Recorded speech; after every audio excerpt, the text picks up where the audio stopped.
ओम नमः शिवाय। ओम नमः शिवाय।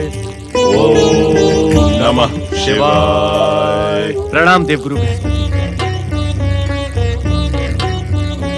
पधारें देवराज इंद्र।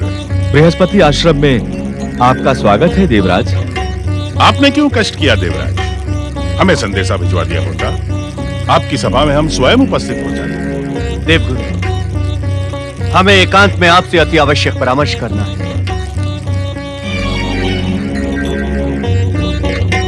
आए देवराज। देख रहा हूं देवराज, क्या आपके हृदय की दग्धता अभी तक शांत नहीं हुई? कैसे शांत होगी देवगुरु? कैसे? पुत्री जयंती को हमने कितने लाड़ प्यार से पाला था। क्या यही दिन देखने के लिए कि वो अपने ही पिता के घोर शत्रुओं के गुरु की पत्नी बन जाए? देवराज, जिस तरह जयंती आपको प्रिय थी, उसी तरह वो मुझे भी प्रिय थी। किंतु नीति एवं होनी के समक्ष हम सब विवश हैं। आप अपनी मित्रता की आड़ देकर विवश हो सकते हैं देवगुरु, किंतु मैं नहीं। मैं उस शुक्राचार्य को उसके दुस्साहस का दंड देकर ही रहूंगा। देवराज, दैत्य गुरु शुक्राचार्य अब आपके जामाता है। मेरी मित्रता से बड़ा संबंध तो आपका है। दैत्य गुरु के हित अहित में ही आपकी पुत्री का सौभाग्य जुड़ा है। मैं इस अधमपूर्ण संबंध को स्वीकार नहीं करता देवगुरु। देवराज, देवराज, देवराज, आपके स्वीकार ना करने से इस संबंध की पवित्रता पर आंच नहीं आती है देवराज। अग्नि को साक्षी मानकर और शिव की सौगंध के साथ वो दोनों पवित्र विवाह के बंधन में बंध गए हैं। शुक्राचार्य ने जयंती को स्वीकार ही मुझे उद्वेलित करने के लिए किया है। देवराज, आप हर विषय को अपनी प्रतिष्ठा के साथ जोड़कर क्यों देखते हैं? क्योंकि यह विषय मेरी प्रतिष्ठा से जुड़ा है देवगुरु। मेरा हृदय प्रतिशोध की भावना से दग्ध हो रहा है। देवराज, प्रतिशोध की भावना वो ज्वालामुखी है जिसमें सर्वप्रथम मनुष्य स्वयं जलता है। आप प्रतिशोध की भावना को त्याग दें और अपने निश्चय का संकल्प करें। गुरुदेव, मुझे प्रतिशोध एवं संकल्प में कोई स्थायी अंतर दिखाई नहीं पड़ता। दोनों का उद्देश्य तो शत्रु का विनाश ही है ना? नहीं देवराज, प्रतिशोध तथा संकल्प में बड़ा गहरा अंतर। अर्थात प्रतिशोध प्रतिक्रियात्मक होता है, जबकि संकल्प क्रियात्मक। प्रतिशोध में विनाश की भावना छुपी हुई होती है तथा संकल्प में कर्तव्य बोध। किंतु अंतर तो स्पष्ट नहीं हुआ गुरुवर। देवराज, प्रतिक्रियात्मक होने से प्रतिशोध का लक्ष्य कोई व्यक्ति एवं समुदाय ही होता है, जबकि क्रियात्मक होने से संकल्प, उद्दात एवं समाज कल्याण निहित होता है। असमय आपके हास्य का कारण मैं समझ नहीं पाया देवराज। गुरुदेव, मैं प्रतिशोध की भावना से दग्ध होकर आपके पास एक योजना का परामर्श लेने आया था। किंतु मैं देख रहा हूं कि मेरी योजना आपके संकल्प से जुड़ी हुई है। यही मेरी प्रसन्नता का कारण था। योजना? ऐसी योजना? देवगुरु, मुझे स्वर्गलोक के गुप्तचरों द्वारा ज्ञात हुआ है कि शुक्राचार्य और जयंती अनिश्चित समय के लिए अज्ञातवास को चले गए। हमें उस बात की सूचना मिल चुकी है देवराज। मेरी योजना शुक्राचार्य और जयंती के अज्ञातवास से संबंधित ही है। देवराज, कहीं आप शुक्राचार्य एवं जयंती के वैवाहिक जीवन में बाधा डालने की योजना तो नहीं बना रहे हैं? नहीं नहीं देवगुरु, कदापि नहीं। देवराज, धर्म सम्मत विवाह एवं नीति सम्मत संसर्ग करने वाले सभी स्त्री पुरुष की रक्षा का दायित्व प्रभु शिव शंकर का है। आप अपनी योजना पर विचार कर लें। देवगुरु, हम किसी के भी जीवन में बाधा डालने का प्रयास नहीं कर रहे हैं, अपितु एक ऐसी योजना पर कार्य कर रहे हैं जो सभी के लिए कल्याणकारी है। और इस कल्याणकारी योजना को केवल आप ही सफल बना सकते हैं। आपकी योजना क्या है देवराज? देवगुरु, शुक्राचार्य की अनुपस्थिति में आप शुक्राचार्य का रूप धारण करें, असुरों के मन में देवताओं के प्रति वैर एवं द्वेष को समाप्त कर दें, उन्हें प्रतिशोध एवं संकल्प की ऐसी शिक्षा दें कि असुर सदा सदा के लिए स्वर्ग पर आक्रमण करने का विचार ही त्याग दें। नहीं देवराज, प्रपंच का ये मायाजाल रचना हमारे लिए शोभनीय नहीं है। देवगुरु, तो फिर आप स्पष्ट कह दीजिए आप स्पष्ट कह दीजिए कि आप देवताओं के गुरु होते हुए भी उनकी किसी भी प्रकार सहायता करने के इच्छुक नहीं हैं। देवराज, देवराज, ये कार्य अनुचित है। देवगुरु, यदि आपके उपदेश सुनकर असुरों की आसुरी वृत्ति जाती है तो इसमें अनुचित क्या है? ये तो आपके द्वारा व्यक्त संकल्प का मार्ग है, लोक कल्याण का मार्ग है। उत्तर दे देवगुरु, क्या इस चिर प्रतीक्षित अवसर का लाभ उठाना देवताओं के लिए अनुचित होगा? क्या इस कार्य में लोक कल्याण की उदात्त भावना नहीं है? उत्तर दें आप। देवराज इंद्र, मैंने देवाधिदेव शिव शंकर को वचन दिया है कि मैं देव दानव युद्ध को समाप्त करने का हर संभव प्रयास करूंगा। यदि मेरे वचन का खंडन न होता हो तो मुझे आपका प्रस्ताव स्वीकार करने में कोई आपत्ति नहीं है। देवगुरु, मेरा आपकी इस दुविधा से कोई सरोकार नहीं है। मेरी दृष्टि में यह योजना नीति सम्मत भी है और धर्म सम्मत भी। अब आप कहें। देवराज इंद्र, आप प्रतीक्षा करें, आपको उत्तर मिल जाएगा। प्रतीक्षा?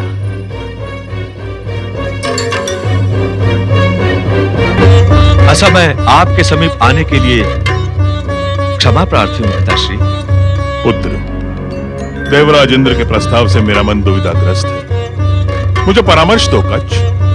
मैं आपको क्या परामर्श दूं पिताश्री? मेरे ज्ञान के समस्त मार्ग आपसे प्रारंभ होकर आप में ही समाप्त हो जाते हैं। किंतु किंतु क्या पुत्र? निसंकोच कहो। आप सदैव हमें इस बात की शिक्षा देते हैं पिताश्री कि संसार की कठिन से कठिन समस्या का समाधान भगवान शिव के पास सुरक्षित है।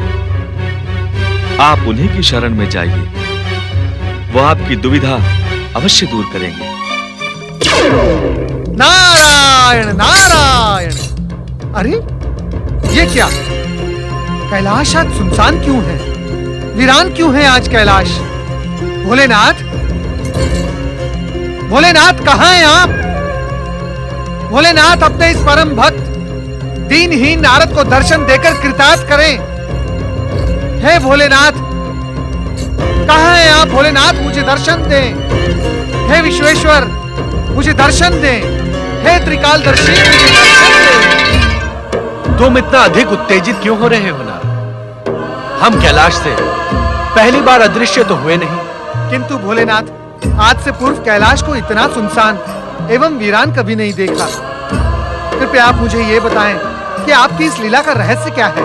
कैलाश का वातावरण शांत एवं समाधि के अनुकूल रहे, इस लीला का यही रहस्य है। अर्थात महादेव? नारद, जो परम शिव भक्त हमारी कृपा पाकर आवागमन से मुक्त होकर हमारा कैलाश लोक प्राप्त करते हैं, हमारी गतिविधियों से उनकी निरंतर साधना में बाधा पड़ती है। ये आप क्या कह रहे हैं भोलेनाथ? आपकी गतिविधियों से आपके भक्तों की साधना में बाधा पड़ती है? ये कैसा रहस्य है? नारद, भक्त को उसकी भक्ति का प्रतिफल देना ही ईश्वर का उद्देश्य नहीं होता, अपितु भक्त को भक्ति, साधना एवं तपस्या योग्य वातावरण उपलब्ध करवाना भी हमारा कर्तव्य है। कैलाश के सुनसान एवं वीरान होने वाली लीला का यही रहस्य है। नारायण नारायण। अर्थात एकांत में की गई साधना ही सफल होती है? ऐसा सदा नहीं होता ना, किंतु एकांत में की गई साधना में जीवन के अनेक रंगों एवं व्यवहारों से भटकने की संभावना कम होती है। यही कारण है कि एकांत में की गई साधना के स्वर हम तक शीघ्र पहुंच जाते हैं। नारायण नारायण। अर्थात जीवन के विविध रंगों एवं समाज के मध्य की गई साधना का कोई मूल्य नहीं? नहीं नहीं नारद, जीवन एवं समाज के मध्य साधना से हमें प्राप्त करने के अमूल्य क्षण उपलब्ध है। यदि ऐसे रंगमय वातावरण में कोई साधक लोभ मोह मत्सर छोड़कर एक भी क्षण हमारा स्मरण करे तो उसे हमारी भक्ति अवश्य प्राप्त होती है। यही कारण है नारद कि गृहस्थ आश्रम में की हुई साधना सबसे अधिक कठिन मानी जाती है। किंतु भोलेनाथ, दैत्य गुरु शुक्राचार्य के आश्रम में भी तो शांति छाई हुई है। क्या उनका अदृश्य हो जाना यह भी आपकी ही लीला का अंग है? भोलेनाथ, दैत्य गुरु की खोज में बेचारे असुर इधर उधर भटक रहे हैं। तुम्हें अपनी इस जिज्ञासा का शमन करने के लिए तनिक प्रतीक्षा करनी होगी ना। हे शिव शंकर, मेरी दुविधा दूर करें, मुझे मार्गदर्शन दे भोलेनाथ। हमें आपकी दुविधा का ज्ञान है देवगुरु बृहस्पति। यदि आप देवराज इंद्र की योजना अनुसार असुरों को सन्मार्ग पर लाने का प्रयत्न करेंगे तो ये हमें दिए हुए वचन का खंडन नहीं होगा। परंतु क्या भविष्य इसे कपट की संज्ञा नहीं देगा? क्या दैत्य गुरु शुक्राचार्य के प्रति यह बृहस्पति का अपराध नहीं कहा जाएगा? नारायण नारायण, क्षमा देवगुरु क्षमा। आपने तो यही शिक्षा हमें दी है कि किसी भी दुराचारी को सन्मार्ग पर लाने के लिए यदि अपने स्तर से नीचा उतरना पड़े तो वो कार्य अपराध की श्रेणी में नहीं माना जाता। नारद, एक गुरु अपने शिष्य के रूप में तुम्हारे जैसा शिष्य पाकर धन्य हो जाता है, क्यों देवगुरु? अवश्य शिव शंकर। नारद में शिक्षा को संग्रहित करने की अद्भुत क्षमता है। साथ ही नारद की प्रशंसा से मैं आपका संकेत भी समझ गया। संकेत? कैसा संकेत देवगुरु? भोलेनाथ का संकेत यह है नारद कि जो शिक्षा कर्तव्य बताकर एक गुरु अपने शिष्य को प्रदान करता है, उसी शिक्षा का जीवन के कठिन एवं दुविधापूर्ण क्षणों में उसे स्वयं भी अनुसरण करना होगा।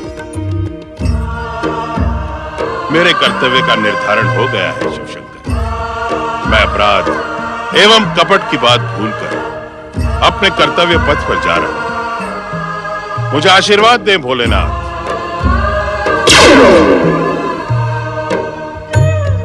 नारद, अब तो तुम्हारी जिज्ञासा का समाधान हो गया ना? हाँ भोलेनाथ। तो अब अपनी जिज्ञासा का आवरण उतार कर असुरों को एकत्र कर उन्हें सन्मार्ग पर लाने के लिए अपने गुरु बृहस्पति की सहायता कर। भोलेनाथ, आपकी आज्ञा शिरोधार्य है, परंतु आप कृपया मुझे यह बताएं कि आपकी इस विचित्र लीला का परिणाम क्या होगा? तुम इस बात से अपरिचित नहीं होना कि कुछ समय पूर्व हमने बृहस्पति और शुक्राचार्य को कैलाश बुलाकर देव दानवों के मध्य वैर भाव समाप्त करने का आदेश दिया था। हाँ प्रभु। ये लीला इसी आदेश की अगली कड़ी सिद्ध होगी, अर्थात अब घटनाएं इसी दिशा में आगे बढ़ेंगी। नारायण नारायण। भोलेनाथ, जन कल्याण के इस महायज्ञ में नारद भी अपनी समिधा डालने जा रहा है। कृपया आप मुझे आज्ञा दें। ओम नमः शिवाय।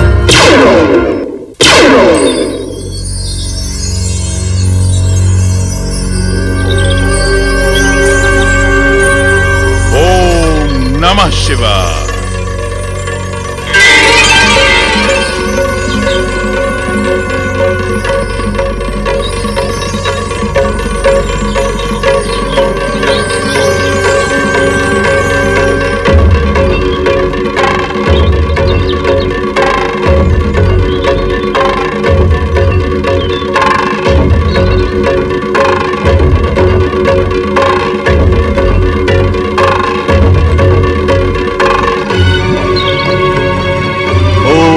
नमः शिवाय।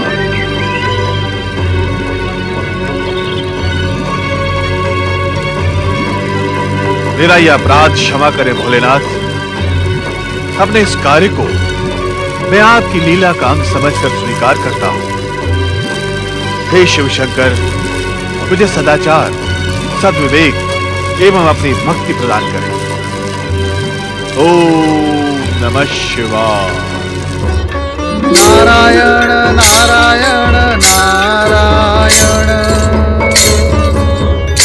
भजमन नारायण नारायण नारायण।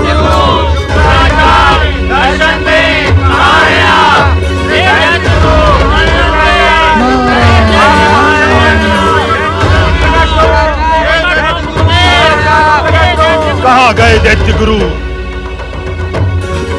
पृथ्वी लील गई अथवा आकाश का ग्रास बन गए वो। हाँ, विद्रुपासुर, वो मायावी विकटासुर कहाँ है? विकटासुर, उपस्थित हो।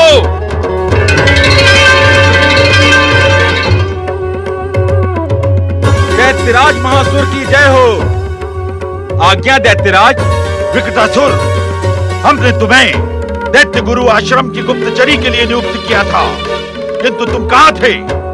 दैत्यराज, मैं दैत्य गुरु शुक्राचार्य आश्रम की सूचना लेकर पाताल लोक गया था, किंतु आप वहां नहीं थे दैत्यराज। दैत्य गुरु शुक्राचार्य कहाँ हैं?